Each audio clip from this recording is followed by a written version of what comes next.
Hello students, welcome to WB exam guide. Primary TET 2024 এবং সামনে যে তোমাদের সিটেট রয়েছে সেই দিকে লক্ষ্য রেখে আজকে তোমাদেরকে টপ 15 আমি তোমাদেরকে ইংলিশের এমসিকিউ প্র্যাকটিস করাবো, যেগুলো কিন্তু শুধু এমসিকিউ নয়, এখান থেকে কিন্তু অনেকটা থিওরি তোমাদের কিন্তু কমপ্লিট হয়ে যাবে। তো প্রথম থেকে তোমরা শেষ পর্যন্ত ক্লাসটা করো, আশা করছি অনেকটা হেল্পফুল হবে, কারণ তোমাদের আর সামনেই তোমাদের সিটেটের পরীক্ষা রয়েছে। আশা করছি অনেকটাই এখান থেকে বেনিফিট পাবে। তো তোমরা কিন্তু প্রথমেই আর যারা নতুন তারা অবশ্যই চ্যানেলটি সাবস্ক্রাইব করে রাখো এবং রেগুলার ক্লাসের জন্য অবশ্যই পাশে থাকা যে বেল আইকনটি আছে অবশ্যই অন করে দাও, তাহলে রেগুলার কিন্তু ক্লাসের নোটিফিকেশন তোমাদের মোবাইলে চলে যাবে। ওকে, তাহলে চলো আজকের আমরা ক্লাসটা স্টার্ট করি এবং প্রত্যেকটা প্রশ্নের আনসার তোমরা কিন্তু কমেন্ট সেকশনে জানানোর চেষ্টা করো। ওকে, চলো ফার্স্ট কোশ্চেন দেখো। ফার্স্ট কোশ্চেন কি বলা হয়েছে ভালো করে দেখো, তারপরে তোমরা আনসার করার চেষ্টা করবে। ওকে, প্রথম কোশ্চেন বলছে দেখো, এ চাইল্ড, প্রথম কোশ্চেন বলা হচ্ছে a child in class 2 rights, মানে একটা দ্বিতীয় শ্রেণীর একজন শিক্ষার্থী সে লিখেছে, কি লিখেছে, I like to read a book, মানে নিশ্চয়ই দেখতে পাচ্ছ সেন্টেন্সটা সে কিন্তু ভুল লিখেছে। সঠিক সেন্টেন্সটা কি হতো, সঠিক সেন্টেন্সটা হতো instead of writing I like to read a book, মানে তার লেখাটা হতো এরকম যে I like to read a book, কিন্তু সে ভুল করে লিখেছে I like to read a book, মানে সে ভুল লিখেছে। What does the child writing show, অর্থাৎ শিশুর যে এই ধরনের লেখা, এই লেখার মাধ্যমে তুমি কি বোঝাতে চাইছো, বুঝতে পেরেছো প্রশ্নটা, যে এটা হচ্ছে প্রশ্ন। এবার অপশানগুলো দেখো, হি needs to work on phonetics, তার ফনেটিক্সের ওপরে জোর দিতে হবে, অর্থাৎ তার ফনেটিক্সের ওপরে কিছু তোমাকে ফোকাস করতে হবে, তার উচ্চারণের ভুল রয়েছে। Option number B, he needs remedial class to improve spelling, তার বানান ভুল হয়েছে, তার জন্য তার রিমিডিয়াল ক্লাসের তাকে ব্যবস্থা করতে হবে। অপশান নাম্বার সি বলছে হি হ্যাজ ইনভেন্টেড স্পেলিং, সে নতুন কোনো বানান সে আবিষ্কার করেছে। অপশান নাম্বার ডি বলছে he has not playing any attention to the class, সে ক্লাসে কোনো রকম মনোযোগ দেয়নি। তাহলে কী হবে অ্যান্সার, প্রত্যেকে চেষ্টা করো, একদম সঠিক। তাহলে এখানে আমাদের সঠিক answer option number B, he needs a remedial class to improve spelling, তার যে লেখার মধ্যে বানান ভুল হয়েছে সেইগুলোকে সংশোধন করার জন্য বা ইমপ্রুভ করার জন্য তার কিন্তু রিমিডিয়াল ক্লাসের প্রয়োজন।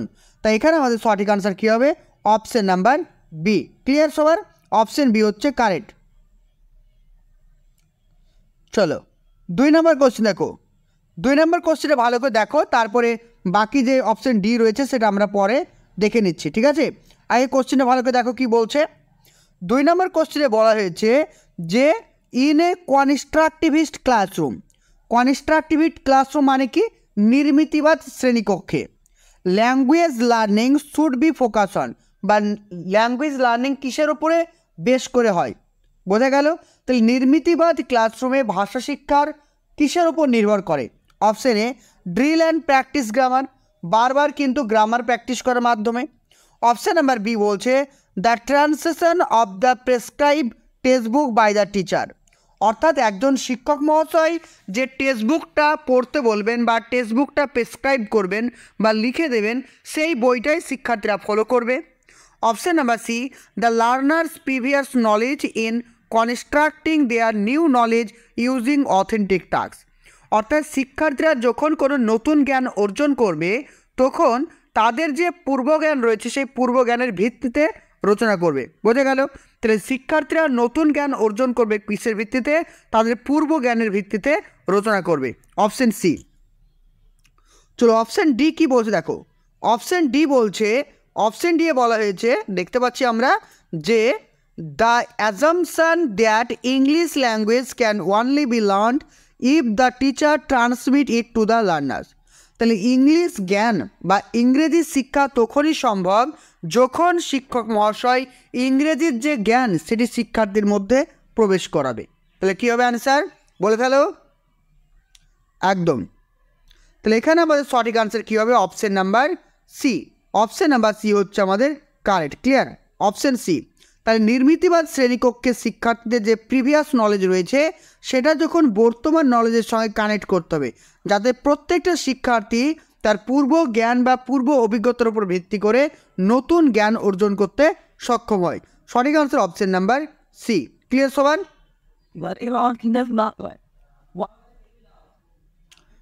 দেখো এখানে কিছু আমি ইনফরমেশান ইনক্লুড করে দিয়েছি, একটু ভালো করে পড়ে নাও, তাহলে জিনিসটা তোমার ক্লিয়ার হয়ে যাবে।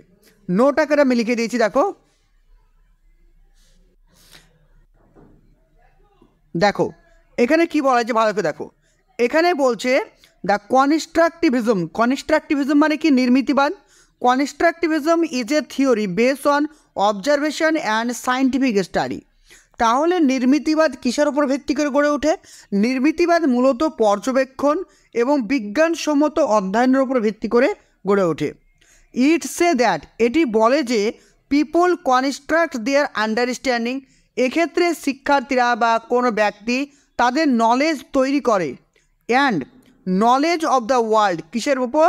এই যে সারা পৃথিবী বা সারা বিশ্ব সম্পর্কে তারা জ্ঞান অর্জন করে। থ্রু কিসের মাধ্যমে? Experience things and reflecting on those. তাহলে এখানে বলা হয়েছে যে নির্মিতিবাদ ক্লাসরুমের শিক্ষার্থীরা নতুন কোনো জ্ঞান অর্জন করে অবজারভেশন এবং সায়েন্টিফিক স্টাডির ওপরে ভিত্তি করে, অর্থাৎ বিজ্ঞানসম্মত অধ্যয়ন বা পর্যবেক্ষণের ওপর ভিত্তি করে। এছাড়াও এর মাধ্যমে কি বলা হয়েছে? শিক্ষার্থীরা নতুন কোনো জ্ঞান অর্জন করে বা সারা বিশ্ব সম্পর্কে তারা ধারণা অর্জন করে কিসের মাধ্যমে? সেটা হচ্ছে এক্সপিরিয়েন্সের মাধ্যমে। বোঝা গেল? তাহলে এক্সপিরিয়েন্সের মাধ্যমে কিন্তু তারা কিন্তু নতুন জ্ঞানকে অর্জন করে। তারপর নেক্সট দেখো, তারপর নেক্সট বলছে এখানে দেখতে পাচ্ছি যে constructivism is A language theory to help the student in constructing something based on their understanding. It emphasis student role than the teacher. তাহলে এখানে বলা হয়েছে অর্থাৎ নির্মিতিবাদ ক্লাসরুমের শিক্ষার্থীরা যে জ্ঞান অর্জনটা করছে সেখানে কিন্তু তারা আন্ডারস্ট্যান্ডিং মানে কি? তাদের যে বোঝার ক্ষমতা সেই ক্ষমতার উপর নির্ভর করে। আর দ্বিতীয়ত নির্ভর করে কিসের উপরে? তাদের পার্টিসিপেশান, অর্থাৎ তাদের সক্রিয়তার উপর নির্ভর করে। একটি নির্মিতিবাদ শ্রেণীকক্ষে টিচার কিন্তু রোল প্লে তেমন একটা করে না, টিচারের ভূমিকা কিন্তু নগণ্য। বোঝা গেল? কিন্তু স্টুডেন্টের ভূমিকা কিন্তু সব থেকে বেশি প্রাধান্য পায়, এই কথাটাও মনে রাখবে। চলো তাহলে এখানে আমাদের সঠিক আনসার আমরা পেয়ে গেছি। এবার আমরা চলে এসেছি 3 নম্বর কোশ্চেন। দেখো 3 নম্বর কোশ্চেন বলছে reading comprehension is ability to. তাহলে রিডিং কম্প্রিহেনশন মানে কি? কোনো কিছু পড়ে সেটাকে বোঝা। তাহলে reading comprehension is an ability to translate the written symbol into corresponding sound. তো রিডিং কম্প্রিহেনশন বলতে বোঝাচ্ছে যে কোনো একটা লিখিত বিষয়বস্তুকে সেটা পড়ে উচ্চারণ করা, এটা কি বলছে? Reading comprehension. Option number B বলছে perceive and decode letter in order to read the text fluently. অর্থাৎ কোনো একটা টেক্সট বা কোনো একটা জিনিস ভালো করে পড়া বা ফ্লুয়েন্টলি পড়া, ঠিক আছে? মানে গতির সঙ্গে পড়া এবং পারসিভ করা, সেটাকে অনুধাবন করা এবং ডিকোড করা এবং সেটার অর্থ কী সেটাকে খুঁজে বের করা, এটাকে বলছে ডিকোডিং করা। নেক্সট দেখো নেক্সট সি নাম্বার কী বলছে? কনস্ট্রাক্ট যে কি meaning by interacting with the text. ঠিক আছে, এখানে কনস্ট্রাক্ট মিনিং অর্থাৎ কি? এখানকার মিনিংটাকে তোমাকে আবিষ্কার করতে হবে কিসের মাধ্যমে? Interacting with the text. ওই যে টেক্সটকে কী বলা হয়েছে সেই টেক্সট থেকে ওই টেক্সটের কী অর্থ সেটাকে খুঁজে বের করা। Option number 4 understand all the words in the text to understand its meaning. অর্থাৎ কোনো একটা টেক্সটের যে সমস্ত ওয়ার্ডগুলো থাকবে তার মানে ভালো করে জানা এবং তার অর্থ কী রয়েছে সেটা ভালো করে বোঝা। তাহলে এখানে সঠিক আনসার কী হবে? একদম সঠিক, option number C. Option number C হচ্ছে কারেক্ট। অর্থাৎ এখানে শিক্ষার্থীরা কনস্ট্রাক্ট হচ্ছে মিনিংটাকে খুঁজে বের করবে। তাই নির্মিতিবাদ শ্রেণীকক্ষে শিক্ষার্থীরা কোনো একটা প্যাসেজ বা কোনো একটা রিডিংয়ের কী করবে? তার মিনিং কী রয়েছে তার মিনিংটাকে খুঁজে বের করবে। কিসের মাধ্যমে? সেটা হচ্ছে টেক্সটের মাধ্যমে। কোনো একটা টেক্সট পড়ে তার মানে কী হতে পারে সেটা কিন্তু বোঝার চেষ্টা করবে। Option C. দেখো এখানে কিছু ইম্পর্টেন্ট ডেটা আমি নোটস আকারে লিখে দিয়েছি, নোটসটা একটু দেখে নাও তাহলে জিনিসটা আরও বেশি ক্লিয়ার হয়ে যাবে। বলছে রিডিং ইজ হচ্ছে কি অ্যাক্টিভ স্কিল। ঠিক আছে। তাহলে এখানে আমরা কি জানলাম, এখানে জানছি যে রিডিংটা কি, রিডিংটা হচ্ছে এক ধরনের active skill. Very very important point, এই পয়েন্টটা কিন্তু ভালো করে মনে রাখবে, ঠিক আছে। তাহলে রিডিংটা কি, রিডিং হচ্ছে এক ধরনের অ্যাক্টিভ স্কিল। দ্যাট ইনক্লুড, রিডিংয়ের মধ্যে কী কী আছে দেখো, রিডিংয়ের মধ্যে রয়েছে কি পারসেপশন। পারসেপশন মানে কি, পারসেপশন মানে হচ্ছে কোনো কিছুকে বোঝা, অনুধাবন করা। আর রিকগনাইজেশন, রিকগনিশন মানে কি, চিহ্নিত করা, যে এটা ধরো এটা হচ্ছে কি ইট, এটা আর ই এফ, এগুলো যেমন আমি চিনতে পারছি, রিডিংয়ের মাধ্যমেও কিন্তু যে কোনো জিনিস আমি চিনতে পারবো, অর্থাৎ রিকগনাইজেশন করব। তারপরে অ্যাসোসিয়েশন করবো, অ্যাসোসিয়েশন মানে কি, মানে এক জায়গায় করা। আমরা বলি না অ্যাসোসিয়েশন মানে সংঘ, সংঘতে কী হয়, এক জায়গায় হয় মানুষ। ঠিক তেমনি রিডিংয়ের ক্ষেত্রে অ্যাসোসিয়েশন মানে কি, বিভিন্ন ওয়ার্ড, বিভিন্ন বর্ণ, বিভিন্ন লেটার, এগুলোকে এক জায়গায় করে কোনো একটা অর্থপূর্ণ জিনিসকে তৈরি করা। তারপর আন্ডারস্ট্যান্ডিং, আন্ডারস্ট্যান্ডিং মানে কোনো কিছুকে বোঝা, অর্গানাইজ করা মানে গঠন করতে পারা, অ্যান্ড ফাইন্ডিং মিনিং। তাহলে এগুলো রয়েছে। তাহলে রিডিংয়ের কয়েকটা পার্ট রয়েছে বা রিডিংয়ের কয়েকটা কম্পোনেন্ট রয়েছে। কি কি, একটা হচ্ছে কি পারসেপশান, 2 নম্বর রিকগনাইজেশন, তারপর যে অ্যাসোসিয়েশন, আন্ডারস্ট্যান্ডিং, অর্গানাইজেশন, আর এটা হচ্ছে কি ফাইন্ডিং মিনিং। তো এই যে কথাগুলো আমি বললাম, এগুলো কিন্তু মনে রাখতে হবে, কারণ এগুলো কিন্তু ভেরি ভেরি ইম্পর্টেন্ট, ঠিক আছে, এই পয়েন্টগুলো। নেক্সট দেখো, নেক্সট কি বলছে আরও দেখে নাও, বলছে রিডিং কম্প্রিহেনশনটা কি। তাহলে রিডিং কম্প্রিহেনশনটি কি, it refers to A students ability to understand what someone is reading. তাহলে রিডিং কম্প্রিহেনশন মানে কি, রিডিং কম্প্রিহেনশন কথার মানে হচ্ছে কোনো একটা বিষয় বা কোনো একটা বস্তু পড়ে তার অর্থ কি বলতে চাইছে, তার মিনিং কি বলতে চাইছে সেটাকে বোঝা। It is always necessary to assess not only decoding but also the ability to understand what is being decoded. বোঝো কি বলছে, ইট ইজ অলওয়েজ নেসেসারি, এটি সর্বদা প্রয়োজনীয়, এটি সর্বদা প্রয়োজনীয়, to assess not only decoding but also ability to understand what is being decoded. তো এটা শুধুমাত্র ডিকোড মানে কি, ডিকোডিং কথার অর্থ হচ্ছে কোনো লিখিত জিনিসকে পড়া, ডিকোডিং কথার মানে হচ্ছে কোনো লিখিত জিনিসকে পড়া, আর ইনকোডিং মানে হচ্ছে কোনো জিনিসকে লিখিত আকারে প্রকাশ করা। তাহলে রিডিং বলতে কোনো জিনিসকে, লিখিত জিনিসকে পড়া নয়, তার কি অর্থ রয়েছে, তার কি মিনিং রয়েছে সেটাকেও বুঝতে হবে, অর্থাৎ আন্ডারস্ট্যান্ডিং করতে হবে। তারপরে আবার বলছে দেখো, তারপরে এখানে বলছে কি, যে reading comprehension majorly focus on the below given skill and also examine them. তাহলে রিডিং কম্প্রিহেনশন কোন কোন জিনিসগুলোর ওপরে ফোকাস করে, তাহলে রিডিং কম্প্রিহেনশন কোন কোন জিনিসগুলোর ওপর ফোকাস করে আমরা একটু দেখে নিই। দেখো বলছে সেন্টেন্স কনস্ট্রাকশন অ্যান্ড কোহেশন। তাহলে কি বলছে, তাহলে রিডিং কম্প্রিহেনশন মানে কি, ধরো আমি বললাম যে আই গো টু স্কুল, তাই তো, আই গো টু স্কুল আমি এখানে লিখলাম, তুমি ইজিলি বলবে যে আমি স্কুল যাব, তাই তো। যদি বাক্যটা আমি এইভাবে লিখতাম, যদি আই, ঠিক আছে, টু স্কুল গো, এই বাক্যটার মানে কি তুমি সঠিক বলতে পারছো না। কারণটা কি, কারণ এখানে আমি সেন্টেন্স কনস্ট্রাকশন ঠিক নেই, এবং সেন্টেন্সের যে ওয়ার্ডগুলো ব্যবহার করা হয়েছে সেখানে কিন্তু কোহেশন নেই। কোহেশন কথার মানে হচ্ছে সামঞ্জস্যপূর্ণ, একটার সঙ্গে আর একটা সুন্দরভাবে সম্পর্ক, এটা কিন্তু নেই। তাহলে রিডিং কম্প্রিহেনশন করতে হলে কী প্রয়োজন, একটা সুন্দর সেন্টেন্স কনস্ট্রাকশন মানে সেন্টেন্সের গঠন প্রয়োজন, এবং প্রত্যেকটি শব্দের সঙ্গে অন্য একটি শব্দের একটা সুন্দর মিল থাকা প্রয়োজন। এটা কি বলছে কি, কোহেশন। ক্লিয়ার। নেক্সট দেখো, নেক্সট কি বলছে, তারপরে নেক্সট বলছে রিজনিং অ্যান্ড ব্যাকগ্রাউন্ড নলেজ। তাহলে শিক্ষার্থী তখনই কোনো একটা জিনিস পড়ে ভালো করে বুঝতে পারবে যখন ওই টপিকটা সম্পর্কে শিক্ষার্থীর কী থাকবে, যুক্তিসম্মতভাবে তার পূর্বজ্ঞান থাকবে। তারপরে বলছে ওয়ার্কিং মেমোরি অ্যান্ড অ্যাটেনশন। তাহলে যে কোনো জিনিস বুঝতে গেলে বা পড়তে গেলে বা জানতে গেলে তোমার অবশ্যই কী দরকার, মনোযোগ দরকার, তাই না। তোমার কিন্তু মনোযোগ প্রয়োজন, অর্থাৎ অ্যাটেনশন প্রয়োজন। অ্যাটেনশন ছাড়া কিন্তু তুমি কোনো কিছুই মনে রাখতে পারবে না, এটা কিন্তু মনে রাখো।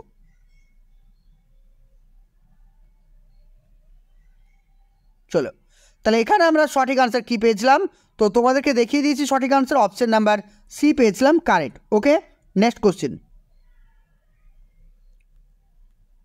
নেক্সট 4 নম্বর কোশ্চেন। 4 নম্বর কোশ্চেনটা ভালো করে দেখো, তারপর অপশানগুলো তোমাদেরকে পরে দেখাচ্ছি। 4 নম্বর কোশ্চেন বলছে a teacher has given a task to done in the group. তো একজন শিক্ষক মহাশয় তার শিক্ষার্থীদেরকে কোনো একটা কাজ দিয়েছেন, মানে একজন শিক্ষক মহাশয় কোনো একটা কাজ তার শিক্ষার্থীদের গ্রুপে দিয়েছেন। What will be the role of the teacher during the group work. যখন গ্রুপ ওয়ার্ক চলবে তখন একজন শিক্ষকের কি কর্তব্য থাকবে বা একজন শিক্ষকের কি দায়িত্ব থাকবে। দেখো কি বলা হয়েছে, দেখো এখানে বলা হয়েছে অপশন এ ইনশিওর দ্যাট, তিনি নিশ্চিত হবেন যে the task is finish one time, so C should remind them of the time again and again. তো তিনি কিন্তু নিশ্চিত হবেন যে শিক্ষার্থীরা যাতে সময়ের মধ্যে তার টাস্ক বা তার কাজকে কমপ্লিট করতে পারে, এবং তিনি শিক্ষার্থীদেরকে বারবার সময় সম্পর্কে মনে করিয়ে দেবেন বা রিমাইন্ডার করাবেন। Option number B ensure that everyone in a group participate in the task and try to support them if required. তিনি নিশ্চিত হবেন যে প্রত্যেকটা শিক্ষার্থী যাতে গ্রুপে পার্টিসিপেট করে কোথায়, সেই কাজে, অ্যান্ড তিনি সাপোর্ট করার চেষ্টা করবেন যদি তাদের কোনো প্রয়োজন হয়। তাহলে তুমি একজন টিচার হিসেবে তোমার প্রধান দায়িত্ব কি, তুমি নিশ্চিত হবে যে প্রত্যেকটা শিক্ষার্থী যাতে তাদের গ্রুপ অ্যাক্টিভিটিতে পার্টিসিপেট করে, এবং শিক্ষার্থীদের যদি কোনো জায়গায় প্রবলেম হয় তুমি অবশ্যই তাদেরকে কি করবে, হেল্প করবে বা সাহায্য করবে। Clear? Option number C, option number C কী বলছে দেখো, the teacher should give full কি autonomy to the groups and she should sit aside on a chair. তিনি শিক্ষার্থীদেরকে ফুল স্বাধীনতা দিয়ে দেবেন যে তোদেরকে গ্রুপে কাজ দিয়েছি, তোরা যা খুশি তাই কর, আমি চেয়ারে বসলাম। অপশান নাম্বার ডি বলছে ensure that student do not make a noise in the class. তুমি সুনিশ্চিত করবে যে শিক্ষার্থীরা তার ক্লাসরুমে কখনো মানে হট্টগোল করবে না, সুশৃঙ্খল বজায় রাখবে। তাহলে তোমার প্রধান দায়িত্ব কী, তাহলে তোমার প্রধান দায়িত্ব কী হবে, তোমার প্রধান দায়িত্ব হবে যে শিক্ষার্থীদের কোথাও প্রবলেম রয়েছে কিনা এবং প্রত্যেকটা শিক্ষার্থী গ্রুপ অ্যাক্টিভিটি করছে কিনা, যদি তাদের কোনো প্রয়োজন হয় সেখানে কিন্তু তুমি সাহায্য করবে। অপশান নাম্বার বি হচ্ছে কারেক্ট আনসার। ক্লিয়ার প্রত্যেকে? চলো নেক্সট দেখো 5 নম্বর কোশ্চেন। কোশ্চেনটা ভালো করে পড়ে নাও, তারপরে তোমরা অপশানগুলো দেখবে। বলছে which of the following type of question in at a test will be helpful in assessing the creativity of the learners. এই কোশ্চেনটা বারবার প্র্যাকটিস করি। শিক্ষার্থীদের সৃজনশীলতা দেখার জন্য একজন শিক্ষক হিসাবে কোন ধরনের প্রশ্ন করবেন? Option A open word question, one word question. যেমন আমি বললাম যে মাকে যে হত্যা করে তাকে কি বলা হয়, বাবাকে যে হত্যা করে তাকে কি বলা হয়, বোনকে যে হত্যা করে তাকে কি বলা হয়, যে একের বেশি বিবাহ করে তাকে কি বলা হয়। এখানে কিন্তু শিক্ষার্থীর সৃজনশীলতা প্রকাশ পায় না। তার যদি আনসারটা মুখস্থ থাকে তাহলে সে বলতে পারবে, যদি মুখস্থ না থাকে সে কিন্তু বলতে পারবে না। Option number B open ended question. তাহলে ওপেন ইন্ডেড কোশ্চিন মানে কি? ওপেন ইন্ডেড কোশ্চিন মানে এটা এমন একটা কোশ্চিন যে কোশ্চিনের শিক্ষার্থীরা আনসার দেওয়ার সময় নিজের মতামতকে সুন্দরভাবে প্রকাশ করতে পারে। Option number B. Next C number দেখো, এখানে কি বলছে, সি নাম্বার বলছে মাল্টিপল চয়েস কোশ্চিন। তুমি তাদেরকে এমসিকিউ আকারে কোশ্চিন দেবে, এমসিকিউ আকারে কোশ্চিন, যেমন আমি তোমাদের প্র্যাকটিস করাচ্ছি। Option number D true false type of question. তুমি তাদেরকে ট্রু ফলস এই ধরনের টাইপ অফ কোশ্চিন তুমি দেবে। তাহলে সঠিক আনসার কী হবে? একদম কারেক্ট। তাহলে এখানে আমাদের সঠিক answer option number B. Option number B হচ্ছে কারেক্ট। তাহলে শিক্ষার্থীদের ক্রিয়েটিভিটি চেক করার জন্য কী দরকার? আমাদের ওপেন ইন্ডেড কোশ্চিন কিন্তু প্রয়োজন। Option number B.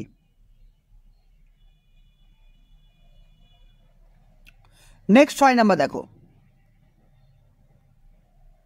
6 নম্বর কোশ্চেন বলছে deficiency in the ability to write associate with impaired handwriting is symptom of.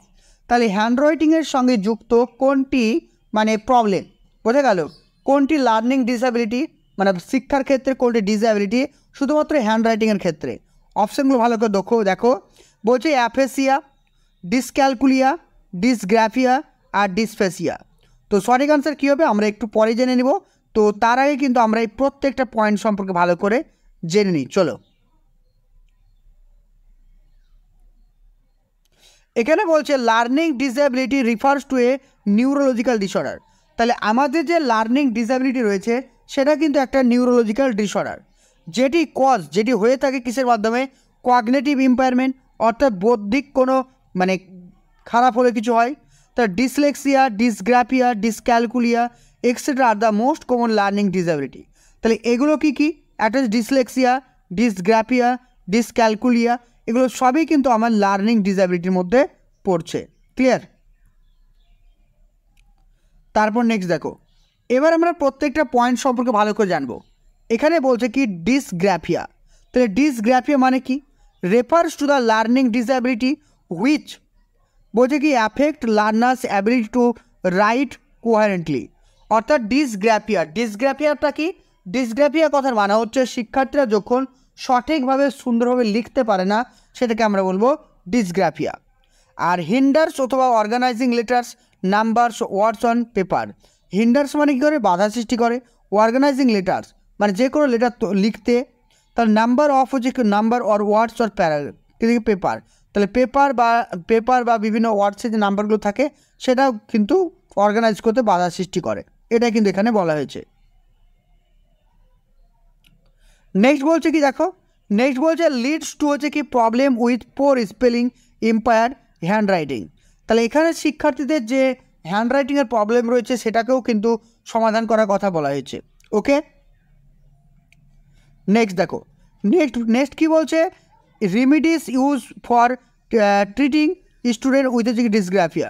তো যদি কোনো শিক্ষার্থী ডিসগ্রাফিয়া হয় তাহলে অবশ্যই তার কিন্তু ট্রিটমেন্ট রয়েছে। ক্লিয়ার?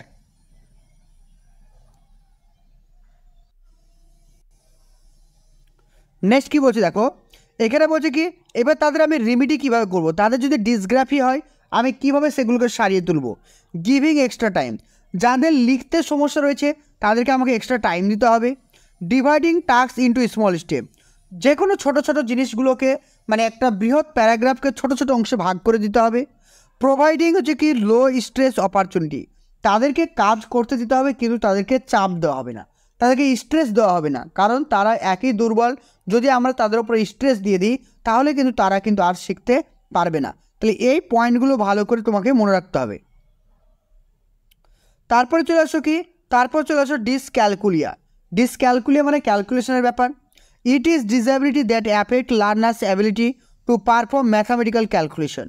যখন কোনো শিক্ষার্থী কোনো ম্যাথামেটিক্যাল বা গাণিতিক সমাধান করতে পারে না তখন তাকে বলছে কি ডিসক্যালকুলিয়া। যেমন 2 এবং 18 কত হয় সে কিন্তু বলতে পারছে না, তাহলে এই যে এই প্রবলেমগুলোকে আমরা কি বলবো? ডিসক্যালকুলিয়া। বা সে বলে দিল 22 হয়, বোঝা গেল? তারপর চলে আসি আমরা ডিসপ্যাসিয়া মানে কি? এ language skill disorder that affect communication skill and comprehension ability. যখন কোনো শিক্ষার্থী সঠিকভাবে মনের ভাব প্রকাশ করতে পারবে না বা অন্যের মনোভাব বুঝতে পারবে না সেটাকে আমরা বলবো কি ডিসফ্যাসিয়া। আর এটা কিন্তু ল্যাঙ্গুয়েজ ডিসঅর্ডারের মধ্যে পড়ছে, বোঝা গেল? নেক্সট দেখো ডিসপ্র্যাক্সিয়া বলতে কি বোঝায়? It is a motor disorder that affect the coordination of the language and leaves to produce sound. তাহলে ডিসপ্র্যাক্সিয়াটা কি? আমি যে কথা বলছি আমার কথা বলার সঙ্গে আমার ঠোঁটের একটা সামঞ্জস্য রয়েছে, কিন্তু তাদের কথা বলা এবং তাদের যে ঠোঁটের সামঞ্জস্য কিন্তু থাকে না, বোঝা গেল? এটাকে বলছে কি ডিসপ্র্যাক্সিয়া। তারপর চলে আসবো কি অ্যাফেসিয়া মানে কি? An impairment of the language that affect the ability to communicate. তাহলে অ্যাফেসিয়ার মাধ্যমে কি করতে পারে না? অ্যাফেসিয়ার মধ্যে শুধুমাত্র তারা কিন্তু কমিউনিকেট করতে পারে না, এটা কিন্তু মাথায় রাখবে। নেক্সট পয়েন্ট বলছে কি ডিসআর্থিয়া মানে কি? A neurological disorder that leads to impairs speech. যখন কোনো শিক্ষার্থী বা যখন কোনো ব্যক্তি সঠিকভাবে কথা বলতে পারে না সেটাকে বলছে কি ডিসআর্থিয়া। এটা কিন্তু নিউরোলজিক্যাল ডিসঅর্ডার। তারপর নেক্সট বলছে কি শাটারিং মানে কি স্পিচ ডিসঅর্ডার, এটাও কিন্তু speech disorder that affect the flow of the speech by repeating the same word again and again. যখন কোনো শিক্ষার্থী দেখবে আমরা অনেক সময় কথা বলার সময় বলি না তাই তো এটা হবে, তাই তো এটা হবে, তাই তো, আমরা এইভাবে কথা বলি, কোনো একটা জিনিসকে বারবার আমরা রিপিট করি কথা বলার সময়, সেটাকে বলছে কি স্টাটারিং। তারপর চলে আসে কি ডিসলেক্সিয়া। তোমরা প্রত্যেকে জানো ডিসলেক্সিয়া হচ্ছে একটি রিডিং ডিসঅর্ডার। ওকে, চলো নেক্সট দেখো।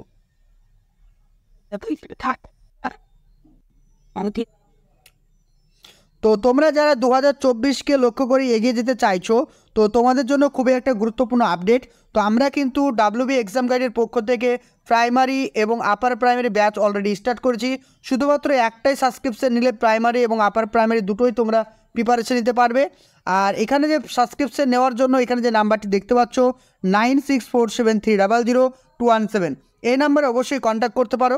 এখানে প্রিভিয়াস ইয়ারের কোশ্চিন অ্যানালাইসিস করা হচ্ছে, all subject class, topic wise class, daily live এবং রেকর্ড দুটো ক্লাসই তোমরা সঙ্গে পেয়ে যাবে। আমাদের ক্লাস 1 জানুয়ারি থেকে অলরেডি স্টার্ট হয়ে গেছে। তো তোমরা যারাই আমাদের ক্লাসে অংশগ্রহণ করতে চাইছো, এখানে যে নাম্বারটি দেখতে পাচ্ছ 9647300217, তো তোমরা অ্যাডমিশনের জন্য এখানে নাম্বারটিতে কন্ট্যাক্ট করতে পারো। আর অ্যাডমিশনের আগে তোমরা 3টে ফ্রি ডেমো ক্লাসও করতে পারো। 3টে ফ্রিতে ডেমো ক্লাস আমাদের লাইভ ক্লাস করতে পারো। তারপর যদি ভালো লাগে অবশ্যই ক্লাসে জয়েন হতে পারো। তো এখানে ফিজ রয়েছে মান্থলি 85 করে পড়ছে, যেটা তোমাদের 1 বছরে পেমেন্ট করতে হচ্ছে টোটাল 1000, যেটা কিন্তু অন্যান্য কোচিং সেন্টারের থেকে অনেকটাই কম। তো তোমরাই যারা ক্লাস নিতে চাইছো বা 2024-এর পরীক্ষা দিতে চাইছো, এই নাম্বারে তোমরা অবশ্যই কন্ট্যাক্ট করো। ওকে, ভালো থেকো, সুস্থ থেকো, আবার দেখা হবে নেক্সট ক্লাসে। Thank you.